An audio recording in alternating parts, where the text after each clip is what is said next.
Hello, welcome back to the disturbing musical artist Iceberg. In today's episode, which is episode 2, we are going to be going over tier 3. If you're enjoying this series, make sure to give it a like and also a comment if you have anything to add on any of the bands that I'm mentioning today. And if you're here from the disturbing website Iceberg, a new episode will be up on Wednesday.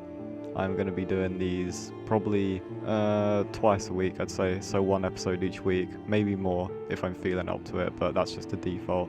But without further ado, let's get into tier 3.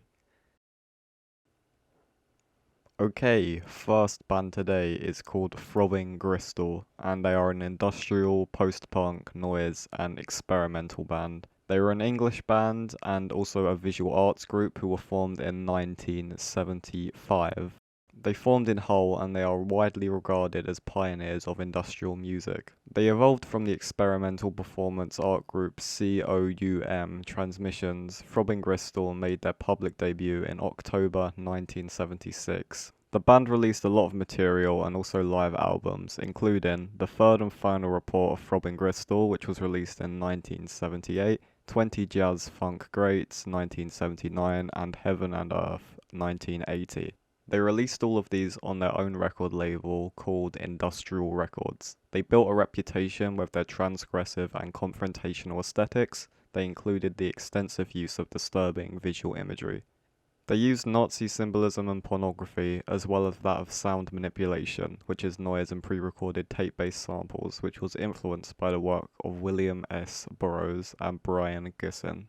The band broke up in 1981 due to personal issues. The individual members went on to participate in other projects, such as Psychic TV, Coil, and Chris and Cozy. The band was reformed in 2004 and released 3 more studio albums. Shortly after releasing these, they broke up again due to one of the band members dying in 2010. Another member also recently died in March 2020. The band's final studio project, a cover version of the 1970 Nico album, Desashore, the titled Desashore Interlation, was released in 2012. The next band on here is Farmer's Manual, and they are an experimental electronic extreme computer music band. They're an electronic music group and a visual art group founded in Weimar in the beginning of the 1990s. Farmer's Manual was successfully crossing the boundaries between electronic music, live visuals, experimental graphics, and web design for Zeta Industries. The core members consist of Matthias Grimmel, Stephen Posset, Oswald Berthold, Gert Branter, and Nick Gaffney. Sorry if I butchered any of them, I'm not really good with names. A lot of their CDs often contained multimedia content. Their most significant release might be RLA, which stands for Recent Live Archive. It's a DVD released on Mergo in 2003, which contains the band's extensive back catalogue of live concert recordings from 1995 to 2003 compressed into an MP3 format, totaling 3 days and 20 hours of audio content and released under a copyleft license. As visual artists, Farmer's Manual have been included in numerous international festivals such as FCMM, Avanto, Art and Communication. Next one is called Nurse with Wound, and they are an experimental, industrial, avant-garde, ambient noise and drone. Nurse with Wound is the main recording name for British musician Stephen Stapleton. Nurse with Wound was originally a band formed in 1978 by Stapleton, John Forgrill, and Heman Patka. The band's work has explored genres such as industrial noise, dark ambient, and drone. Drone music is basically a sustained tone which is rather low in pitch that sort of has a computerist feel to it, that's why it's called drone, which also accommodates a higher melody up, which is normally a lot higher pitched than it. If you want to do more research, you can always look it up, but that's the basic definition. Their early recordings, which were all made quickly, were heavily influenced by free improvisation. These recordings were generally considered industrial music. Industrial music is basically an aggressive mix between rock and electronic music.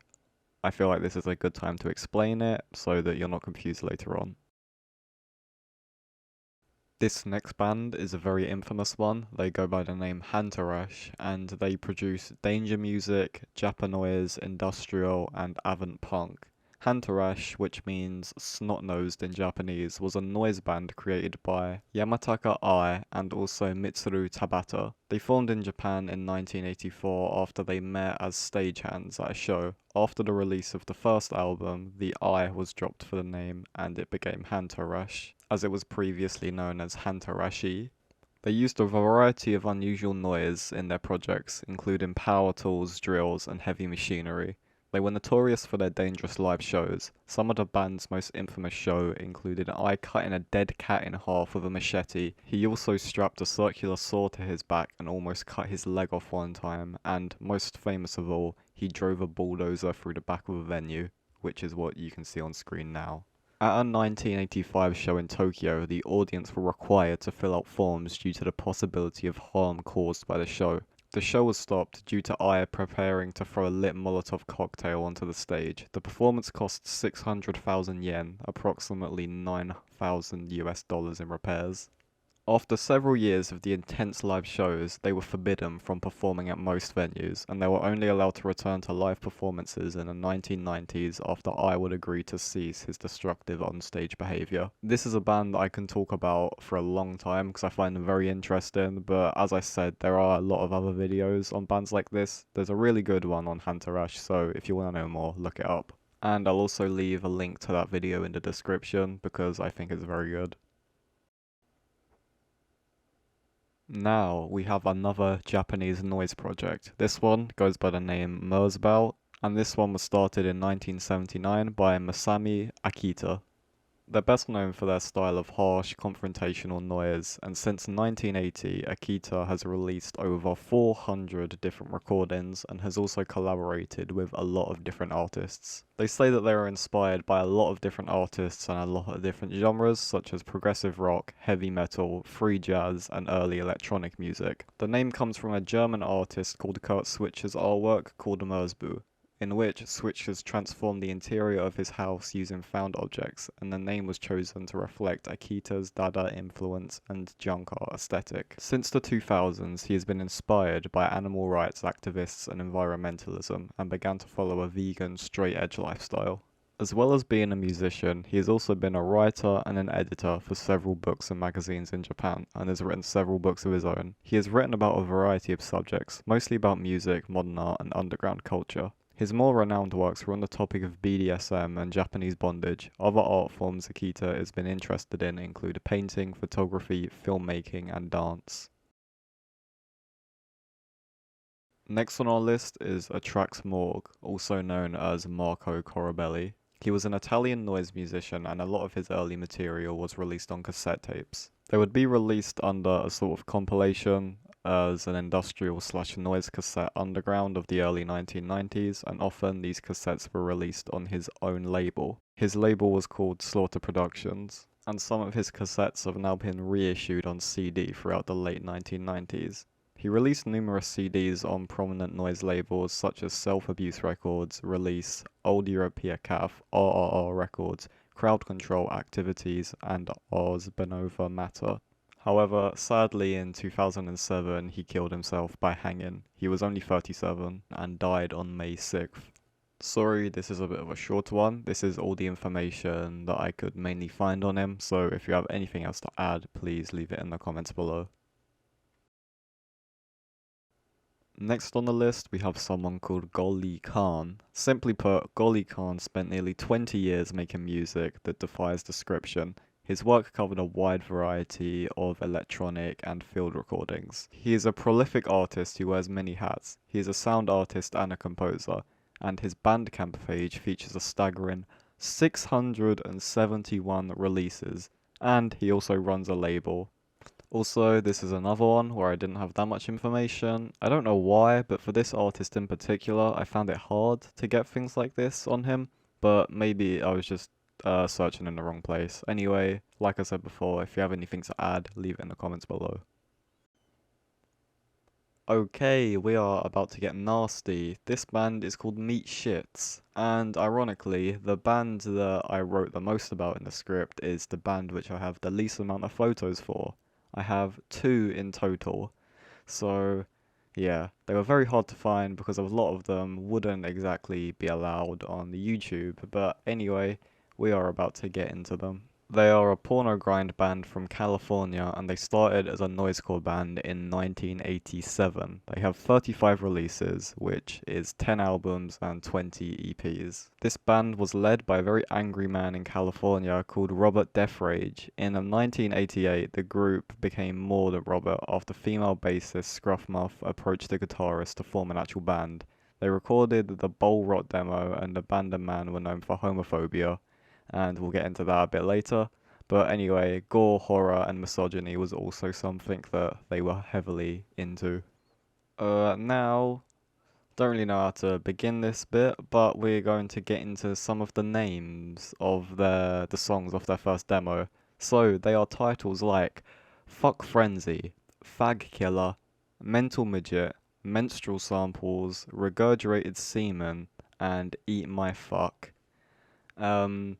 Just to clarify, I'm not racist or homophobic, so I'm just simply reading what they called their songs, and as you can tell, they were very not the most respectful people towards things like that. But anyway, getting on to the next bit.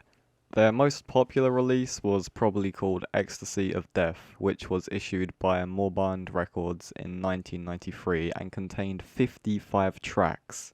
On the insert of the album, Robert was wearing an anal cunt sweatshirt, and many pornographic photographs were included. This is kind of like, because anal cunt were in the last video, we're kind of building our own cinematic universe, you know, the porno grind racist cinematic universe. Anyway, the band came to an end in 1996 and also several times after that, with Robert expressing anger at the scene. He moved state and for a while reformed the band there, but then he returned back to California in 2001. The band signed with Warhammer Records as well. In 2010, Severed Records began compiling the band's music on various samplers. The band was playing shows and it even opened for a band in Hollywood. Robert was working as a janitor. Meat Shits was also known for issuing many demos and split singles. Robert dated and got engaged to a Japanese editor of Gore Lunatic in 1992. Obviously, the band had a lot of censorship, that's mainly the reason why I can't show any more photos, but basically a lot of the labels that they were on at the time, such as Rotten This Records, made them change the album covers up to 3 times because, yeah, and they're still pretty bad after that. So if you're feeling curious, just look them up on images. The next band we have is Coil, and they are a post-industrial, electronic and experimental avant-pop psychedelia music group. And briefly before, when I mentioned that Throbbing Gristle, some of the members went off to do their other projects, this is the result of one of them, and it's probably the most well-known one. They formed in 1982 in London, England, and they concluded in 2005. It started off as a solo project of John Balance, but then turned into a full-time project with the addition of his partner Peter Christopherson, who was obviously in Throbbing Gristle. They were the only consistent members, but they did have a lot of other members come and go. Their work explored themes related to alchemy, sexuality, and they also influenced genres such as goth rock and neo-folk. AllMusic called the group one of the most beloved, mythologized groups to emerge from the British post-industrial scene. After the release of their debut EP in 1984, Coil joined Some Bizarre Records. While on Some Bizarre Records, they released 2 full-length albums in 1984 and 1986.